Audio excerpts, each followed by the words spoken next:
van tong official channel thir tu le ngai tu zong te voin hi thitrin tha ni som ni kum sang ni som ni panga ni lai ni ya voin lam khan social media sang WhatsApp group a te kan lo hmuwa Sinot hospital dur tlanga ICU a nu pakhat chu a fanuin a poisa kol ve chun lak sak vekin anin le lo te po a khal sakati chuan atlan bo san de maya anu dam lo hi he nu hi sunita I ti a siat ania a thalak te po pho chu ania ti chuan mi puin tu na hian he thil thlen dan hi chiang zoka kan chin riat kan chak hlom in kan ringa number ron tar chua kan han pe popa ni hi share khan khuwa pinu te ile puwa je te number ania number ron tar lan khati chuan tu na hian pinu te I sunita I tlan bota te tu na anu ICU Sinot hospital a mek te thenom che hi ania kan han be do na ni pinu te chi baile ole chi bele kan soi puat ta social media kan huang te kan ril ruak khoi khop maya khatiang anga anuan tlan bo san le achet dan toy te ron tar la na kha eng ang din mun ngen nia thil thlen dan kim chang akha khongain mi pui ria turin min sil thayem theye ser khan simwenga hian mo an ta a petrol pump ya kan omani chu mo nama hi kan in bul le chia hi nia samtai hei thawak to lawa a hian an ve ni chu chuan a fanu hianin go hati lama pasala neya a pasal fanau ten go hati lama an omani chu ma khanin ama chau hian omani chu anu chu chuan tu hnaya hianin hei nikum vela chang hianin a chak vak to lo zum thuma nei bok nen a fanu hi aron chhawani chu mo India Rama Gaming Platform rin tlak ber Mosplay hi Bengali superstar Kausani Mukherjee nen ngayo Mosplay injek lut la thlonin cheng zanga sign up bonus dongro games khel nuam tak khelinol sam takin lo mani dong thai cheng zalek deposit in Mosplay nuam takin khel vete phone pay Google Pay mo bank transfer manginol samarang le rin tlak takin Mosplay a deposit thai Mosplay a lut la promotion section a lutin promo code big win ti mangla za welcome bonus muang Caribbean Premier League chungin za ni samrukar khatari lot bonus thilpek dang cheng makta duai samruk hu LED TV tablets le smartwatch te gi fadon thei Mosplay apps idam lo tin cheng zahni hlo theya Facebook ai mu dan jiagla cheng zahni dang ne na vain cheng zali hlong Mosplay affiliate member ni chuan 50% commission na hlo ngal thei comment selling kan da tang hian register la Mosplay tang cheng zanga chu idil ngal thei chuan a fanu hian ron puya azawlu tuk chuan soilo mai lemo soidon chuan akwal hnem don ka siamo kim chang thei lam ka chu poilo mai ka a fanu hian I pasal nei go hatia sana ama hian reng ani chu vokte vu khina chuan kha e zun na ve ber ani chu ma ero chu nikum ma sa chawvela vokshi aron le na khan a vok puite a vokte kha an thi fai ta vekani a fanu ama zun thum sang lutuk di pi sang alo ni bok nen khan a fanu khan a enkol tur khan ron chhoni berang chu ja chu mo a sei ka siam la chuanin ma tun kum I thani ngor o ka chiang ka soi chiang chiang am lo mo thani thum thani ma vel niang chu ngor o July nge June ka chiang chia lo khami khan tur hospital la khan azun thuma wang khan I an ron ta ni dabdo ina khan mo tu chuan a fanu chuan lo pui ta ni chuan khami an ron chuak le kha in mun le na song hi a fanu khan mo alo shal veka ama khan a shal ti po a shelawani chu mo pikal panai khan chu damdo ina tanga an lo chhuale che khan a shal ti kha a sheta mo soi to lawa kha chu ti chuanin go hatia ka fapa I ID card le Aadhaar card vel boy puin kakal dona ration card te atharati ka ngaya alo bera ni thumba ka cham lawang ti in akal san ni chu chuan akal don pon keima nge in sumo heta tangin ser khana tangin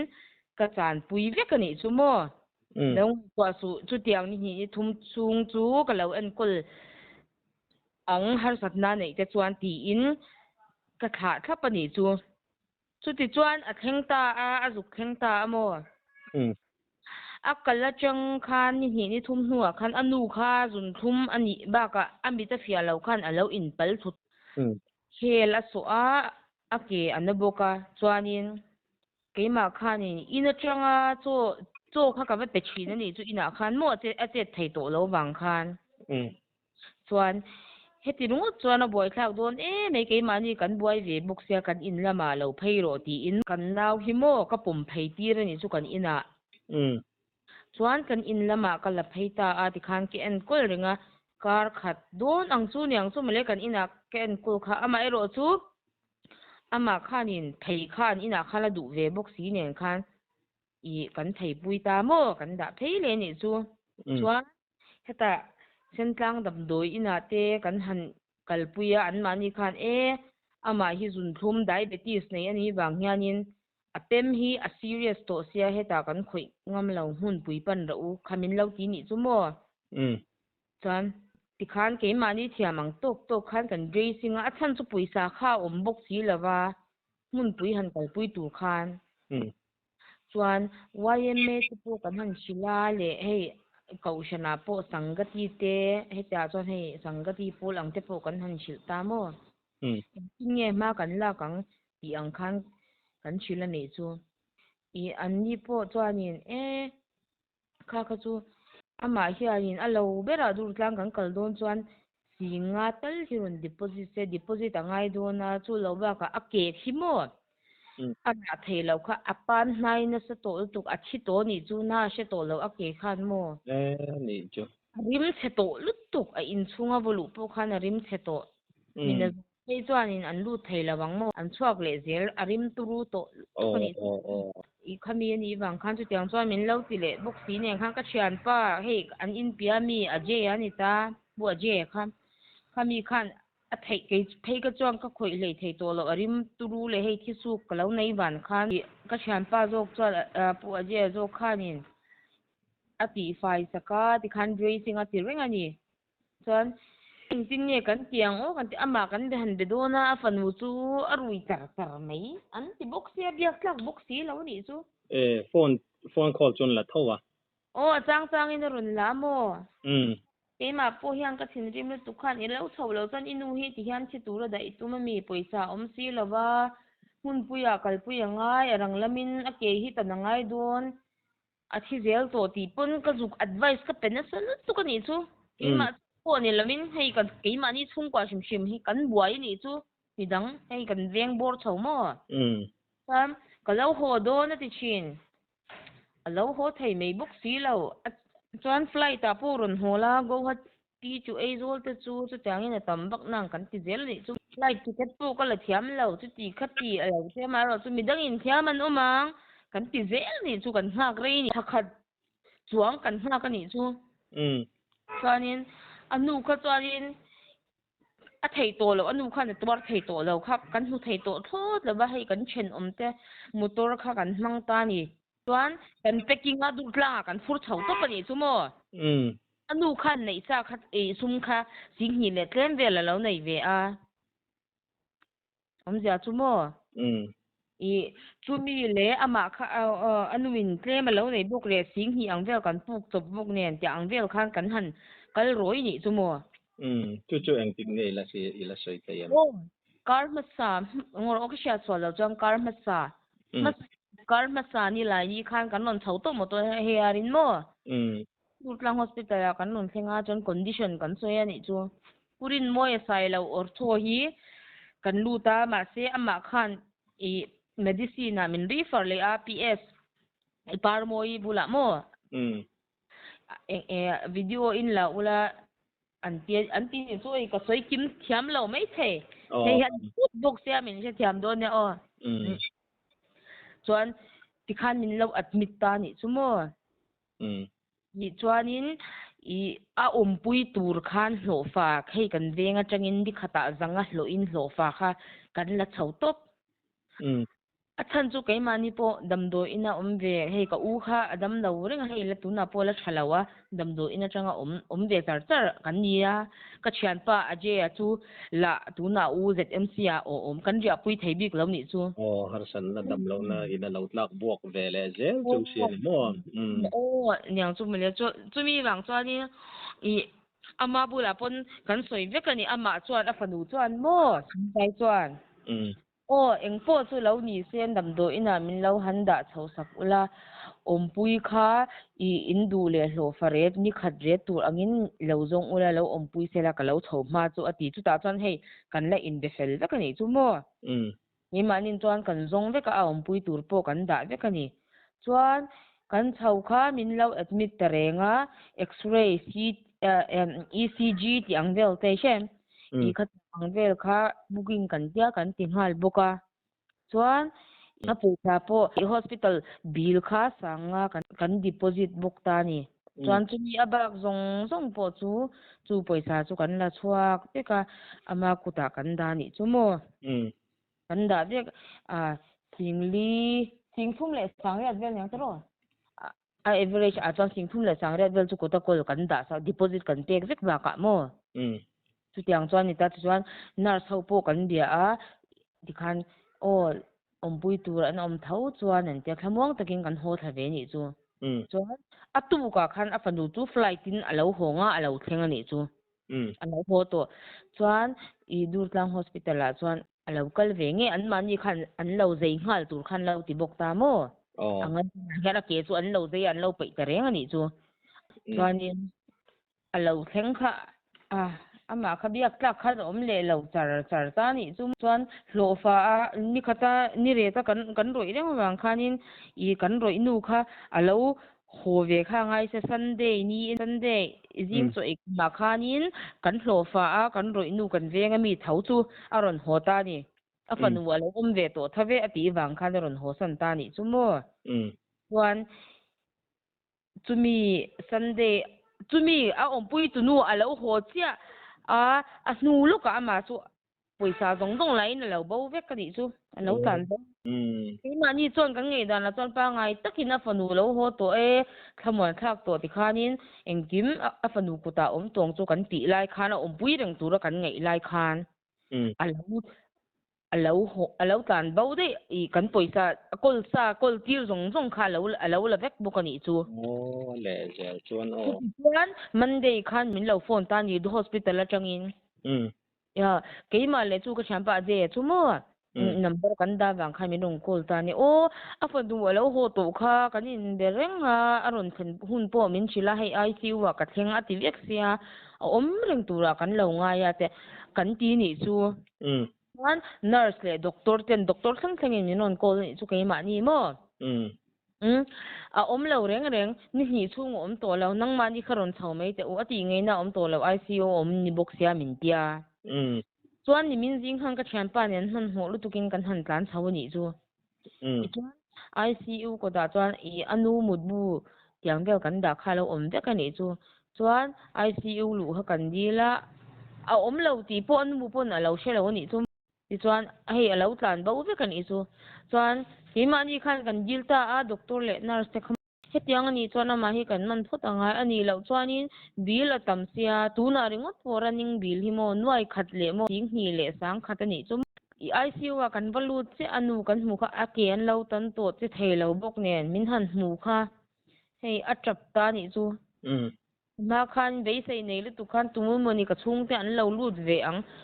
ti ang khan alo meng thin an ti abula hei ICU ve thau te bula lo te khan kan han zo chiang khan kan lu piang in Peter khan ti khan be sei nei de min lo thlir thina ati an lo ti ni chu mo kan zo ko mo chuanin sister bula khan heti ringo chai dik don afanu hi kan zong phut lo jang kan boines don mai bong ko na kan zuk suk thanga FIR kan zuk the lu tanga chuan an number te hi lo le allocation hi trace dan ngi to angai kan ti ni chu mo an khan afanu khan a phone kha switch off to siamo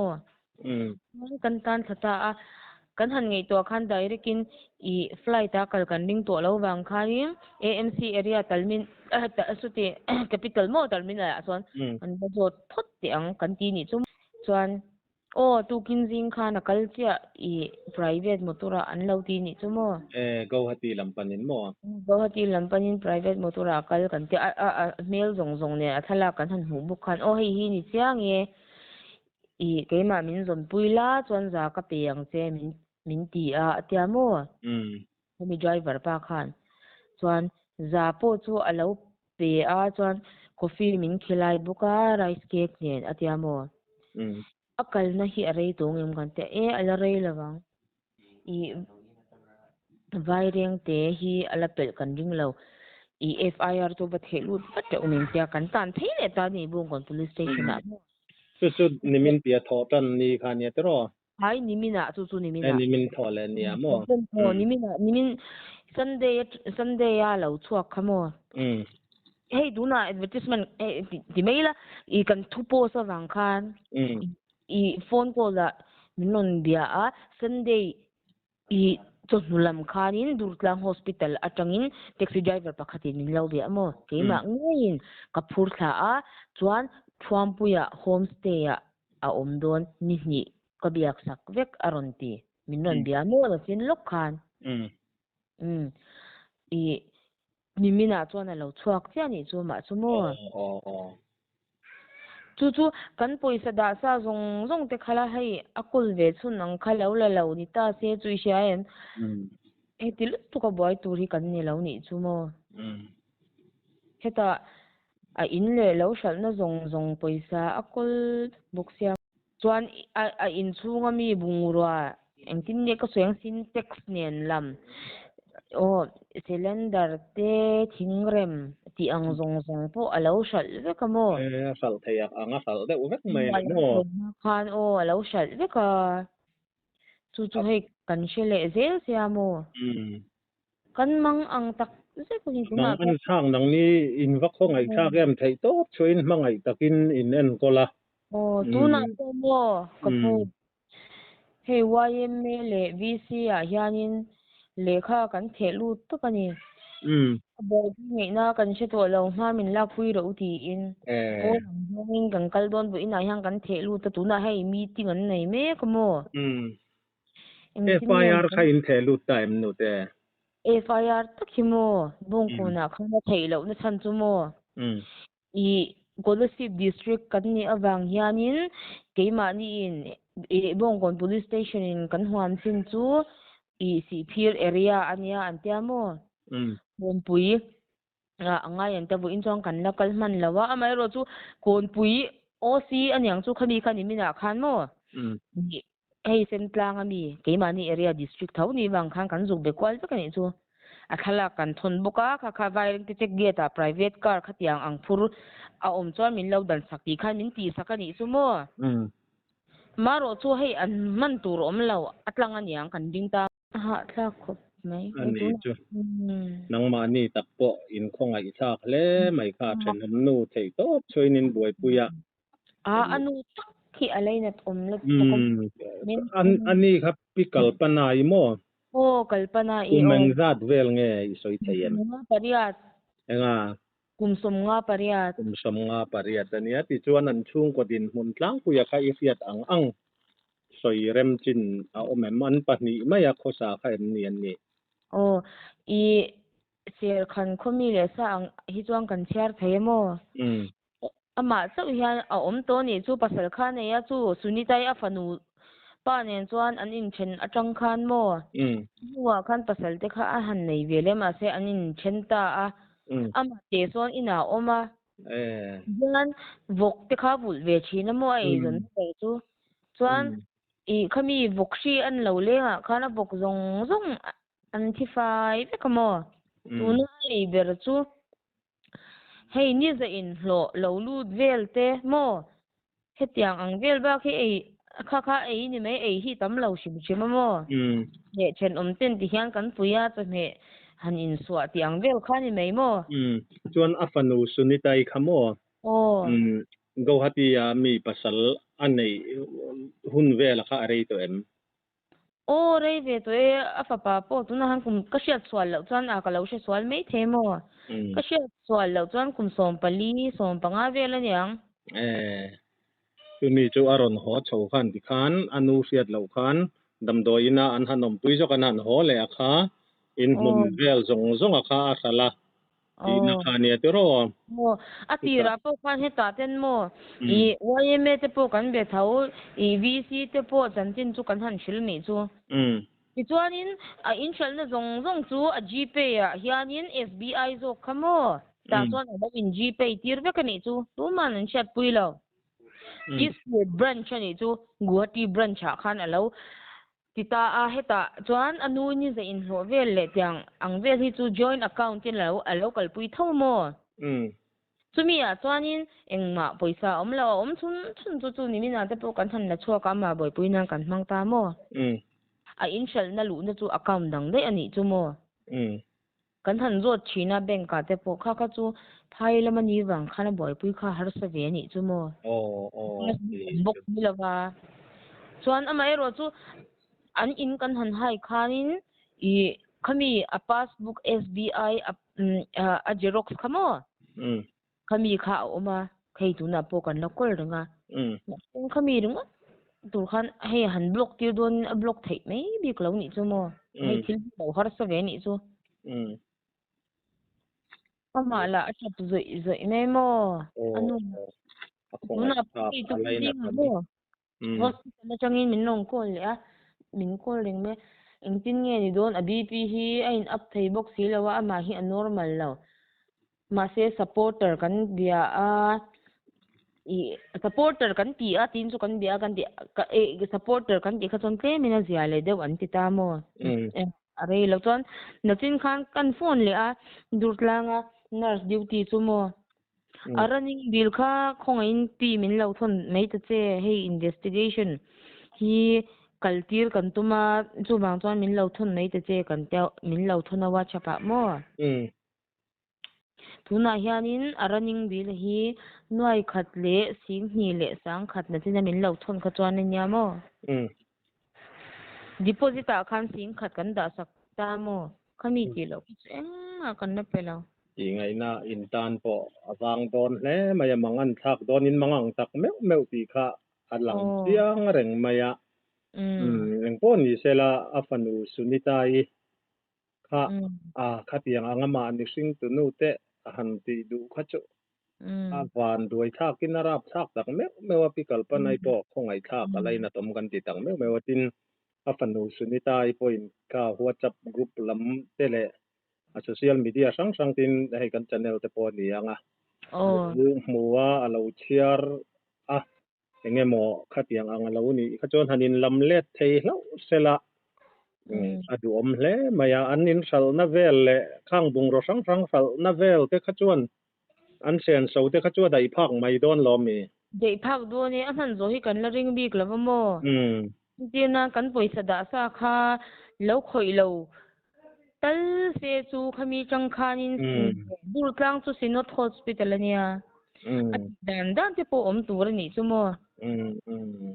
alo la fai le vek si khan kai ma ni tan pon set ngi na om to lo an in na khal na zat vel kha in zuk khet chi ala wang tero a sia chu se thave ani tak chu khatiang dai zan te kha chu ni lutu ka ngatero dei lut tu ke cha alo lak nen mo anu in alo thu ruk ve nen ni ni te reng mai ani chu ang ko ni sela anin kha engang nge asam type nge asam type ania a that chu thavak to lo rei ve to ni chu ana ero su allocation hi afu ve amo ani tak chu dau tak an mai ni chu mo ang ko ni sela mangai tak mai in thenom nu ti in kha chen lo in thenom to in han adam lo zong te in han buai pui in tom ngai na fakom ka ti tak me ni chin in soi te po khan ka ri ruat ne khop maya in ti tha in fakom ka ti tak me chu ti rol chon ne kha khotlang roi tu te nen po at lam te po in nan han ngai tu ngai eng tin mo ani lo po in e kan channel lo ngai thatu an ma ni han pui theyang tele nang ma ni tan po tangkai thei te no mani chon an beng a te po an lo ngai tu zui kan han be se an beng chu an beng alu tin mo ti khan report fel fai thatak main min han pe akha social media dar to tho sia tin chin chang kim chang zo khan tar la na kha atha in kan sia kan du ber la ya chu sunitai afanu po aronin lamlet thei sam sela anu hetiang anga an tingot mai hi mixin na po apoi kan ti azia lo tar me wa ti chuan report pel fai thatak min pe kan lom khop meya thala ya kan han soi mai emoni lo point an nu kharna na han soile du sim sim te in em imo kalau hey imin non call thut do sa kai ma po hey kalau confused kalau boy ve ni chu ka soi kim po i sunitai pasal jok po ha kan jok pi boy khop me mo tuna pon de ne ka i khalama khan FIR lo thelu te uti inishem kan nel sat nei ang rong rong te sil char te go hati tiang vela i FIR min lo thelu sak mai ro ama kha kan hu nge ni phuta ngai eng po ni se kan tia mo poin sunitai pasal po chuan chu tu na hianin i dam do ina changa running bill te po chu i chu na kan han dele a min lo thona khang te kha hey investigation ti non thona lo ngai ve ni chu khang non thona min non thon ta mo dur tlang nars khan kan lom mai mo min lo khong i zela alai takha nute sunitai pasal chu na ron thon chawi te mi ai sunitai pasal ni lovin mo tuna khianin i ICU teng khan min khan wa ta kan da thata mo khami kha arning bil khan nimin tlai tong chu dar nga ari chep to mo khami khan running bill kha engzan nge kan tia chu noi be sing hi le sang khat aron ti ni chuan tu dinga nurse e durtlang nurse no min lo betani ke ma kha chuan kanin defela hey chanchin min lo chot khan ka soita ni chuan nachin khanin sunitai pasal chuanin hey go hatia chuan ka thleng kha to atia mo i hey FIR chu kan thelu dona chumi chu investigation akal don awang in i durtlanga bil araning bil kha i min han phone sak ulanar saute kha chu engzat nge khatiang takin i evidence turin min lo thun bo a atita mo ma buk chuan nurse chu han phone ta ni atning po ka lo tot lem lo min lo thon khap po min leina tu ka ni chu an leina hi pon mo min lo thon na he kan thon khame ka mo ani tak chu wan lo zon kan ring nute sunitai kha apasal bul po atheng lo ti na ni mo apasal ne hian an dun mai han an dun kha tu athan chon pa hi driver ni wang hian hei lot la motor lian khal ni ta service chu go hati chu aizol long tlai tiang vel ni chu mo chuan apasal khan lot ala azuk da tha hi tuna go hati thleng tia apasal po chu mangang re don hle mai a tro beze ka mo i FIR kan thelut mai don akho sakdan hi tingi na to lo kan tia kan ron ve kani apasal hi tuna kan thilti tura hian chuan apasal le i apasal phal na khapin thileng kim kan ti ani chu ole eng po ni sela kha i buai chungin ni mi puin khatiang anga ka soi non le anga social media te post an ni ta khachuan thil then dan tim chang chiang zo ka han thria ta kha a thai kan thria kan ngen na ngai poi mo in report fel fai thatak mai min pe a kan lom lu tu pe o nie te hei min lo kol thut bok se hei soi te po kala nei thau na ngi chu hei ka soi lo ni chu ko tlang pui te po min boi pui sa tu na po NGO zong hei hian le kha kan pet to pa kan zia ka mo boi pui a meeting an nei me ka tu na hian mo alo bom tle mi tara soi mei le hei lo soi swal te po ka nei me the kha hei asia thiam dan min lo pom sak mai ra u kan ti ai ve ni chu mo an ni ka mi no de thut bok nen le ni eng po ni sela pathian na oma pathian in har sat na te asia min thiat pui tu ra ngai la thange kan lom lu tu ke le ke ni po kan lom lu tu min lo ngai saka